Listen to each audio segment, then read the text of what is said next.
What happens when a restaurant owner kicks out the wrong black couple?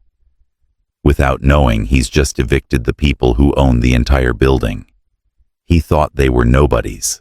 He laughed when he told them to leave. He never asked who they were. And by the time he found out, it was already too late, because some people don't shout when they're disrespected. They build a new world and make sure you're not invited. Watch what happens next. The rain had just stopped, leaving the sidewalk slick and glistening under the glow of golden restaurant lighting, when Nia and Marcus Caldwell stepped out of their black sedan, their fingers gently intertwined, their presence quiet but certain. Nia wore a sleek navy dress. Elegant, minimal, unbranded, and her natural curls framed a face that carried both warmth and quiet command, while Marcus, tall and composed in a simple charcoal suit with no tie, held the door for her like a gentleman trained by time, not trends. They walked toward the entrance of Maison Lière, the kind of place where every glass costs more than a family meal, and every waiter walks like he's serving royalty. The moment they stepped through the doors, the air changed. Not because of their elegance, but because of their skin. The white hostess behind the podium glanced up, then down, then forced a strained smile that didn't reach her eyes. Behind her, the restaurant buzzed with soft jazz and hushed conversation, but nearby staff began to glance, then whisper, then stare. Nia smiled politely. "Good evening. We have a reservation under Caldwell." The hostess blinked, hesitated, then typed slowly, stalling. I don't see anything under that name." Nia pulled out her phone, calm, graceful. "I received a confirmation just an hour ago." The woman didn't look at the screen.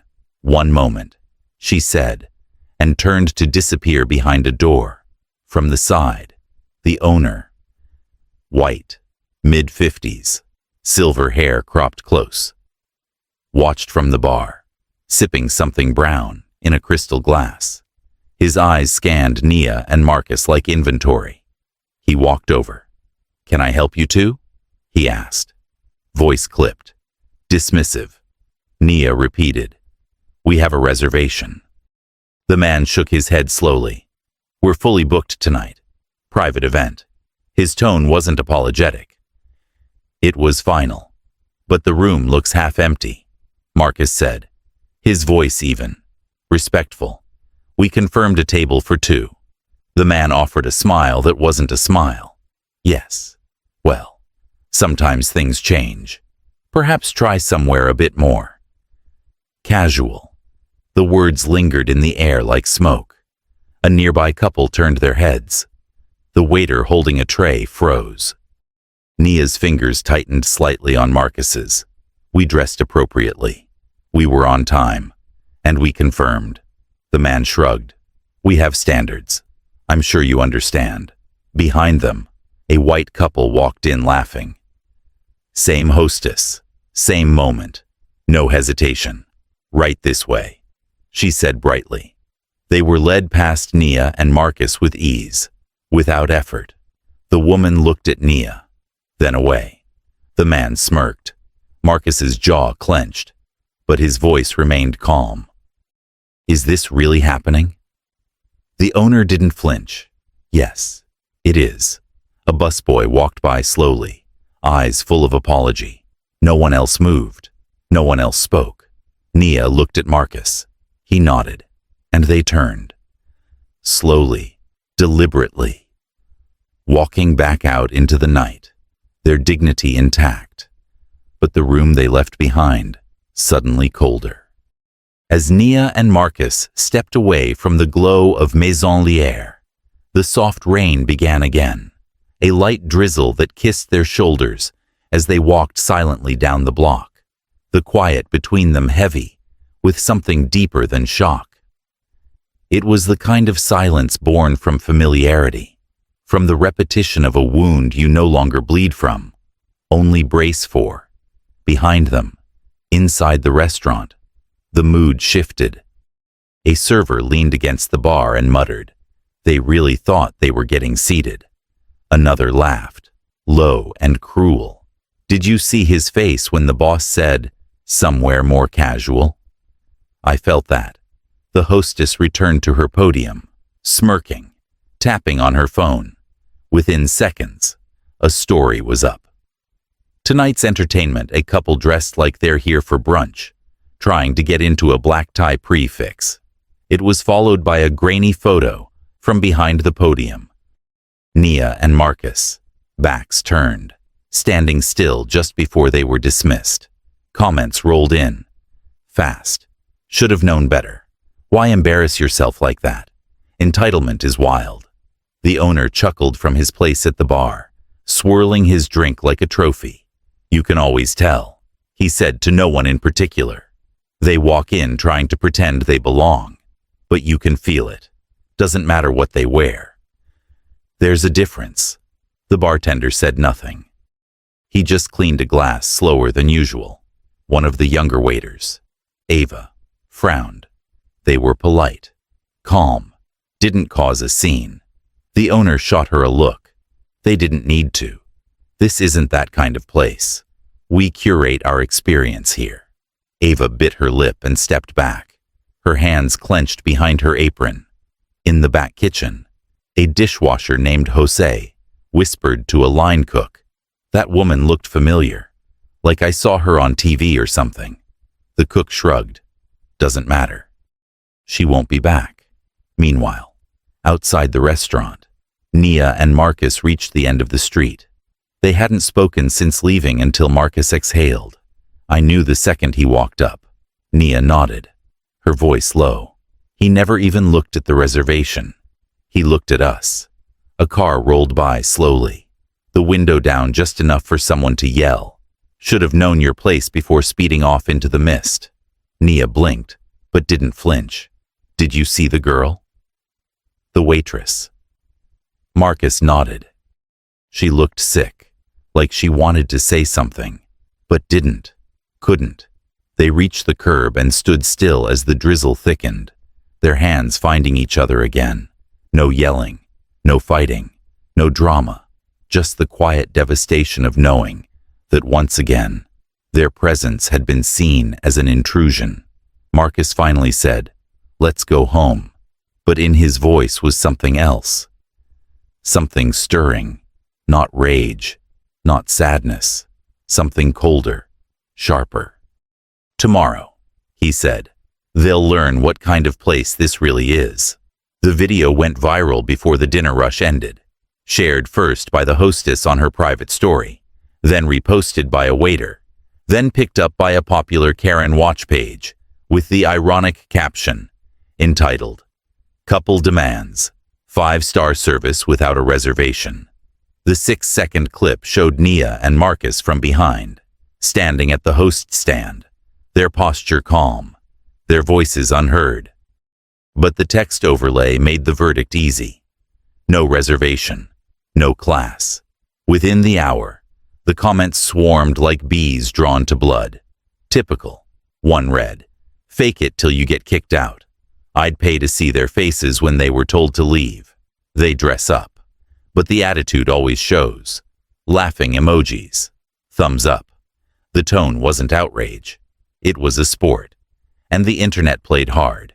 Meanwhile, Marcus sat at the edge of their living room sofa, scrolling through the video in silence. Nia, beside him, held a mug she hadn't sipped from, her eyes fixed on the screen. "They made a joke out of us," she said, voice quiet, sharp, and no one asked what really happened. Marcus said nothing. His jaw tightened as he watched a loop of the hostess gesturing toward the door, and the moment he placed a hand gently on Nia's back to walk her out, framed like guilt, packaged like arrogance. One clip, one angle, one lie. Across the city, Maison Lière basked in its petty fame. The owner walked from table to table with a smirk, chatting with guests who whispered behind raised menus. "You're a hero, Brad," one patron said. "Gotta keep the riffraff out. It's about standards." Brad replied. This is a luxury brand, not a soup kitchen. A young waiter in the back recorded a new video. Brad was laughing while reenacting the couple's exit, hand raised in mock dismissal, voice pitched high in mockery. I'm here for the duck confit, he squealed, causing nearby servers to howl with laughter. Someone posted it with the caption dinner and a show at Maison Lière. Ava, the waitress from earlier, watched from the corner, frozen. She whispered to a colleague, "This isn't okay." The colleague shrugged. They'll forget by tomorrow. But the world didn't forget. Not all of it. Because by midnight, someone had posted a side-by-side photo.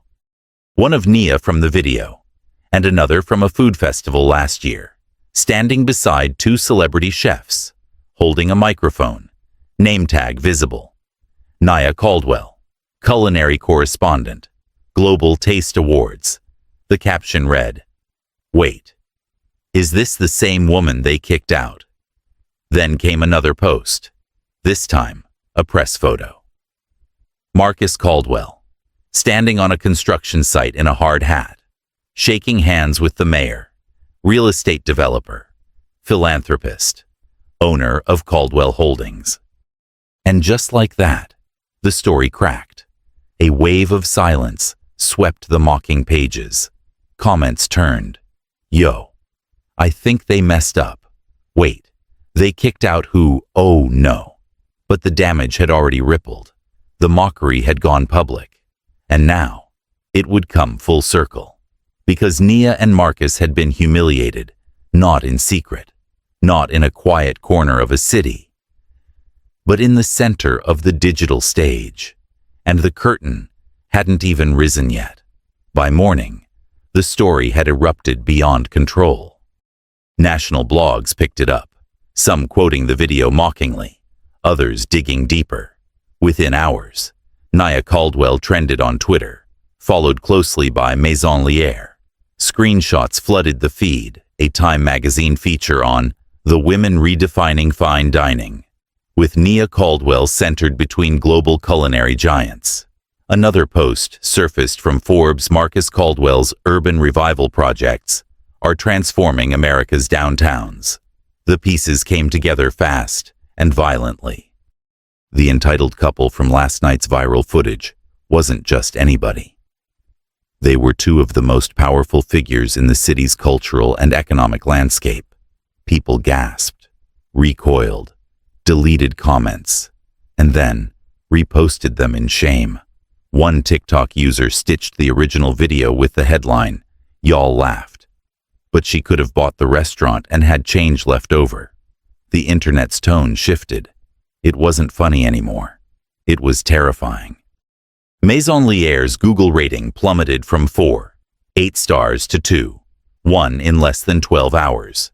Review after review blasted the establishment for racism, elitism, and public humiliation.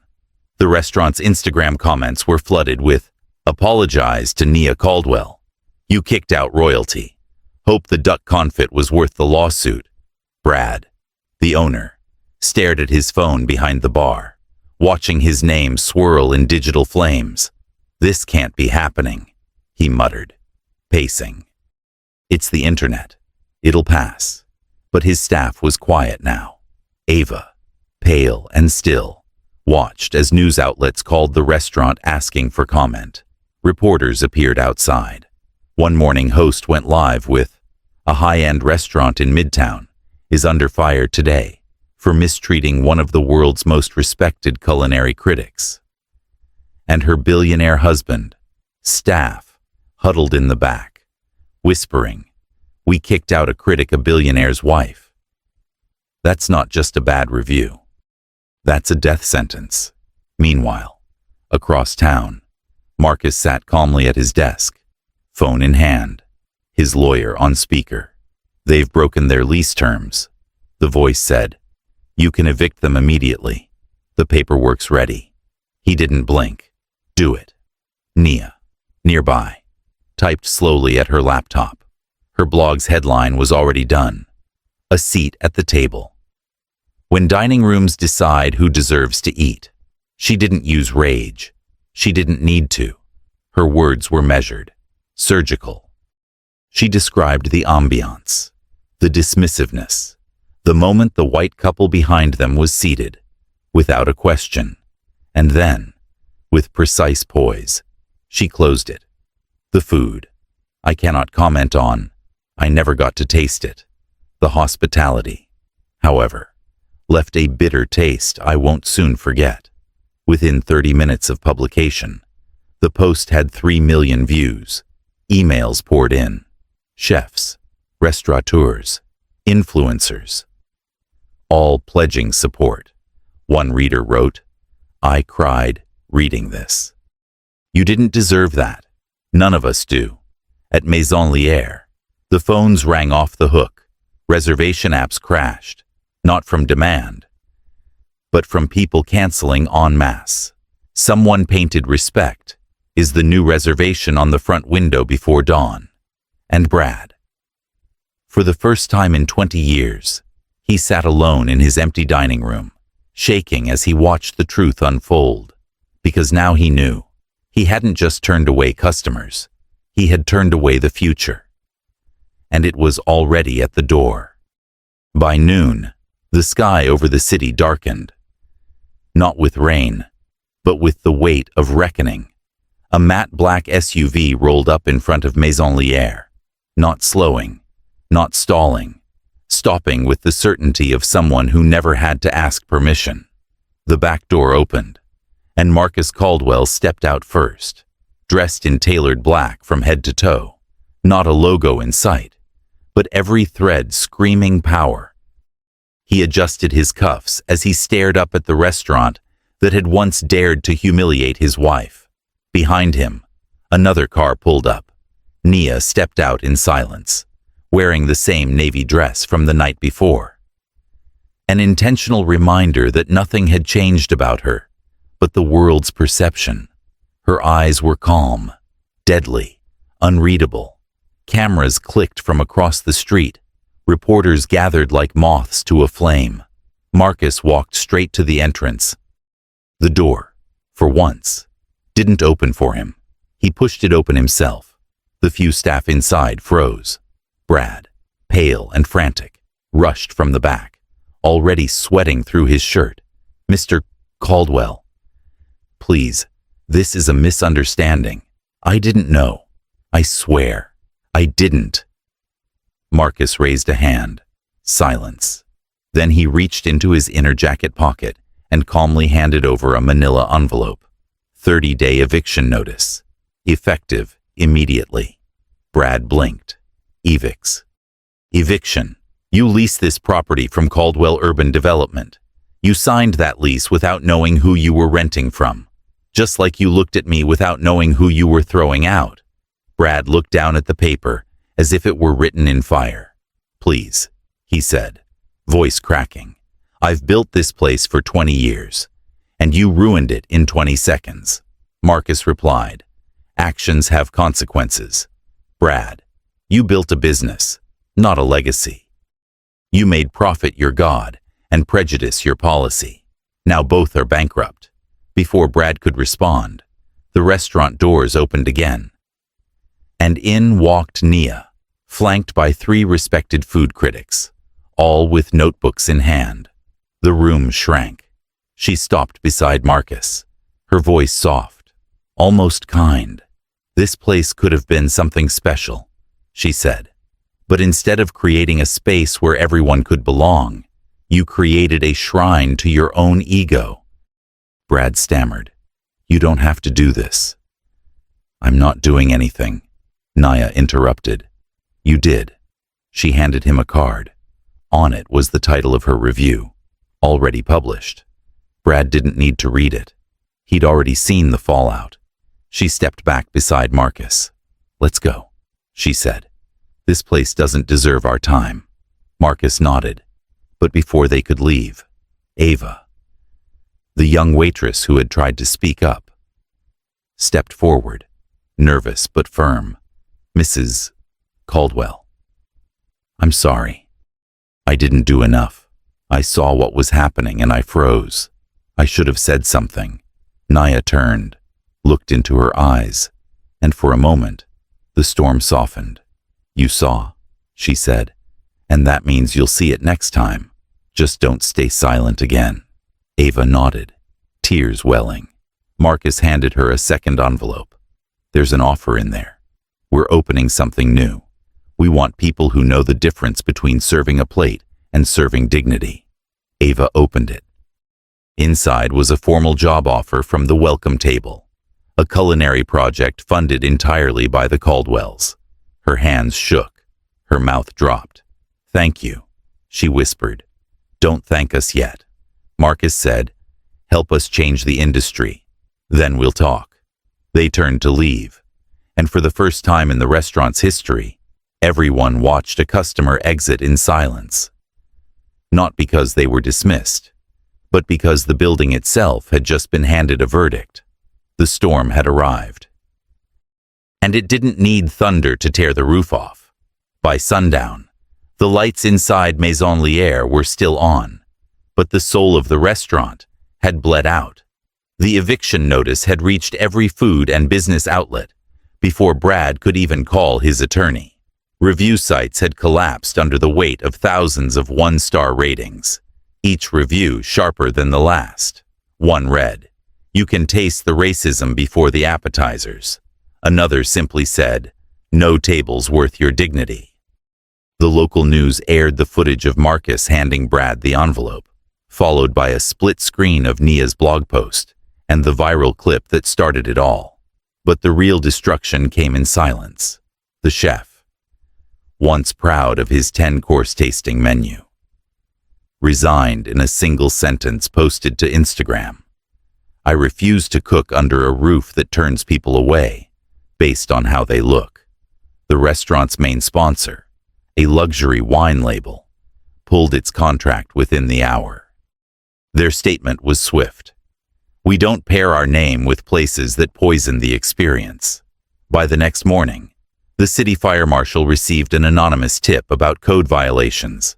A health inspector showed up unannounced.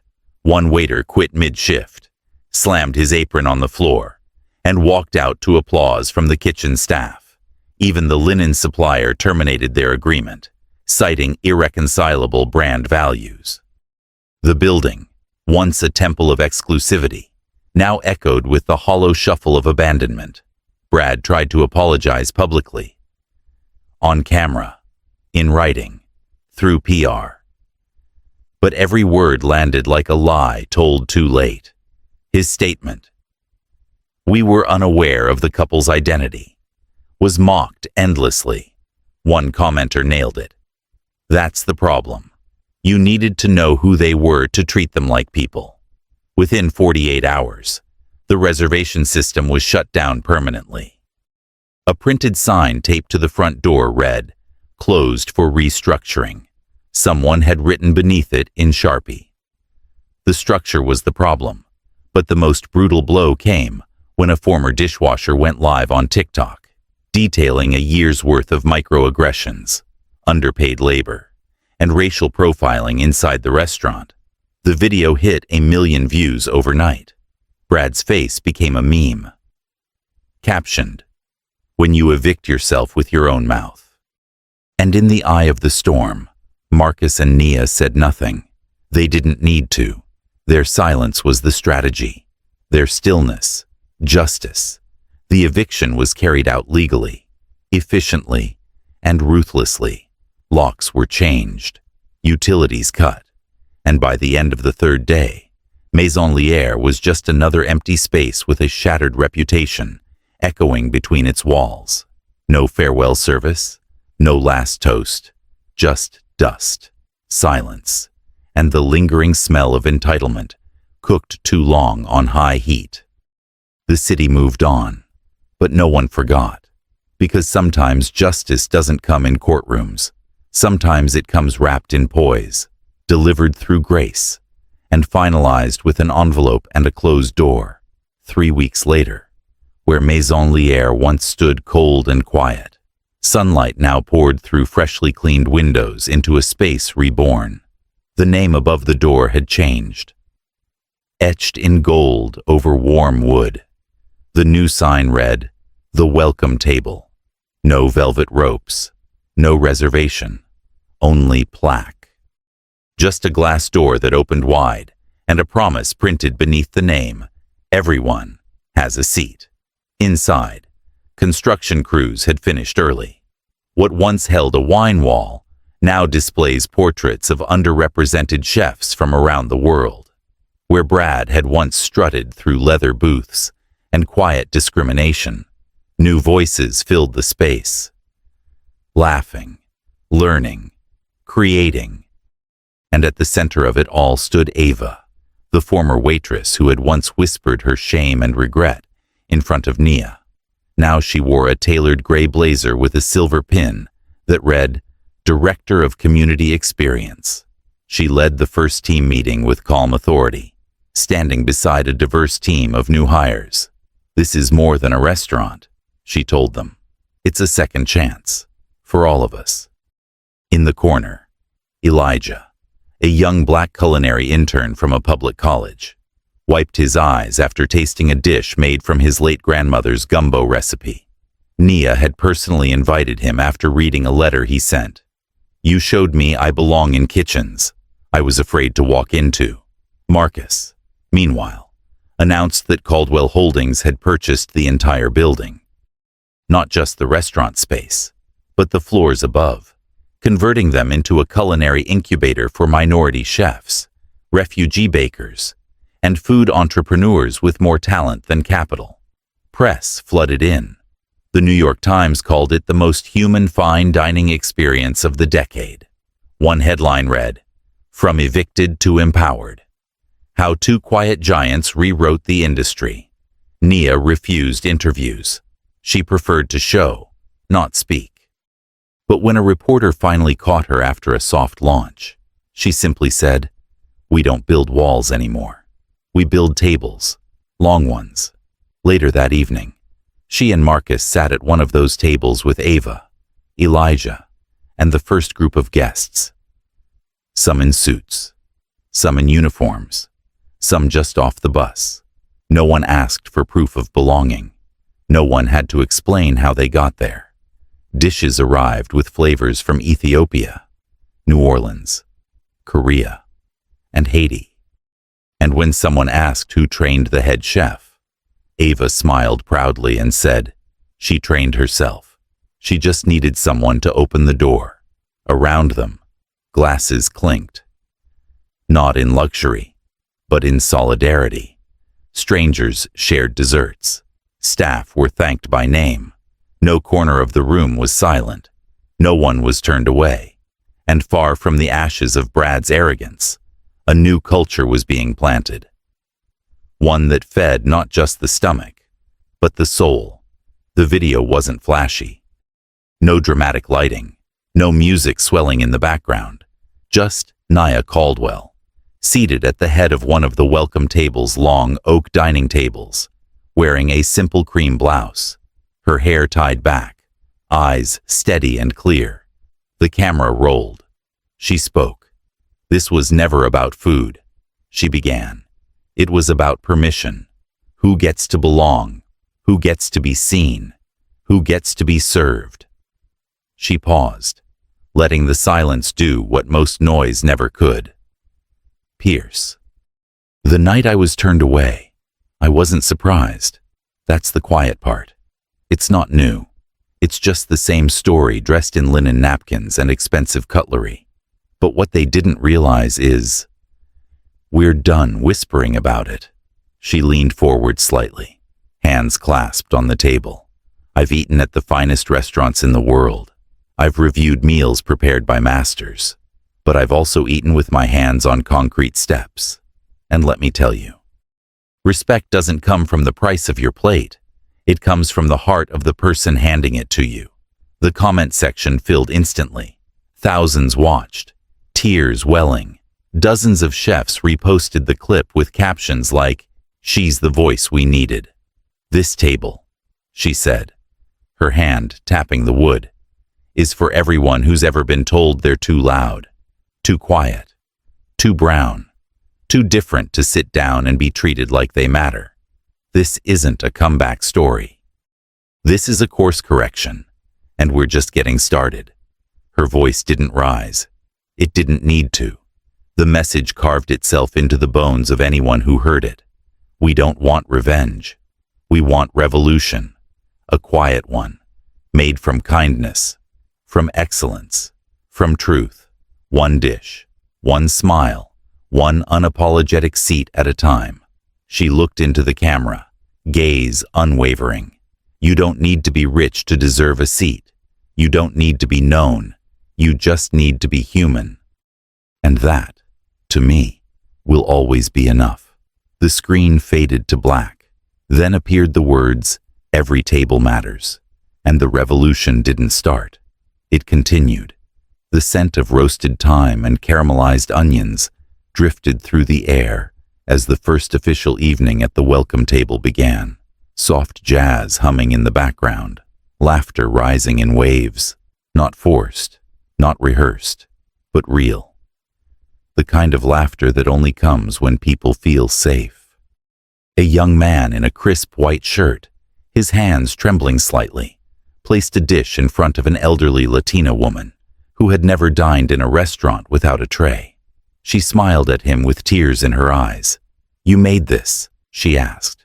He nodded, and she whispered, "Then I'll remember this taste forever."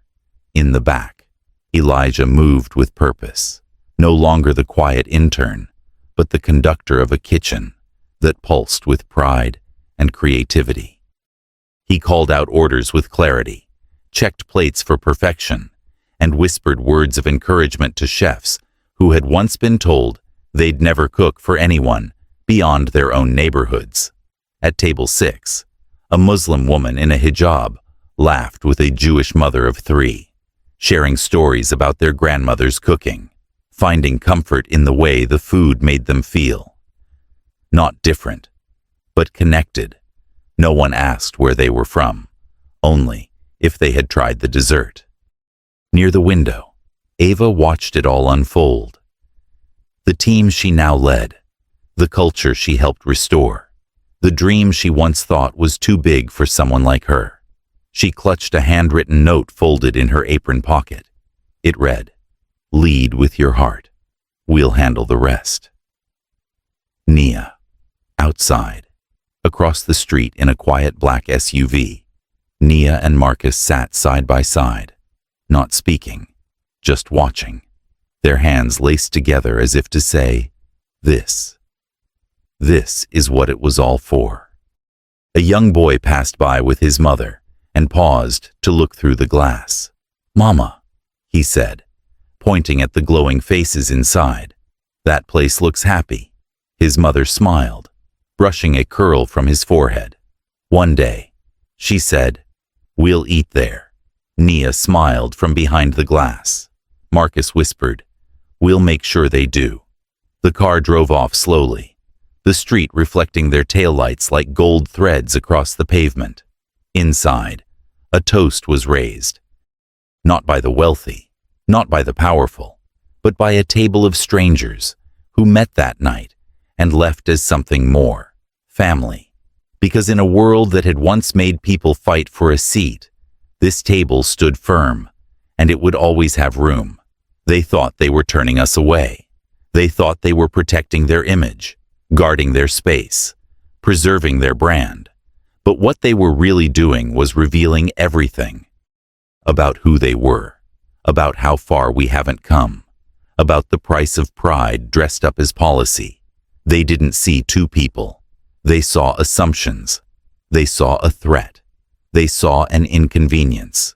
But what they didn't see was that the foundation beneath their feet already belonged to us. The pen writing their paychecks bore our name. The future they tried to block had already been built. We didn't raise our voices. We raised the ground they walked on. We didn't throw a scene.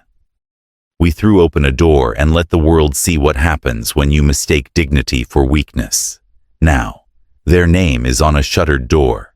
Ours is a movement. They served fear. We served a future. They built walls. We built tables, and for every person who's ever been told they didn't look like they belonged. Remember this sometimes. The ones you dismiss are the architects of the room you're standing in. Sometimes, the seat they're asking for is the one you'll wish you never gave away. He turned them away with a smirk, but they answered with grace. He slammed the door, so they built one that never closes. And now, every dish served at the welcome table feeds more than hunger. It feeds dignity. Every smile exchanged, there restores a piece of what the world tried to break. Some stories end in revenge, but this one ends in justice and a reminder. The next time you look down on someone, make sure they're not standing on ground they already own.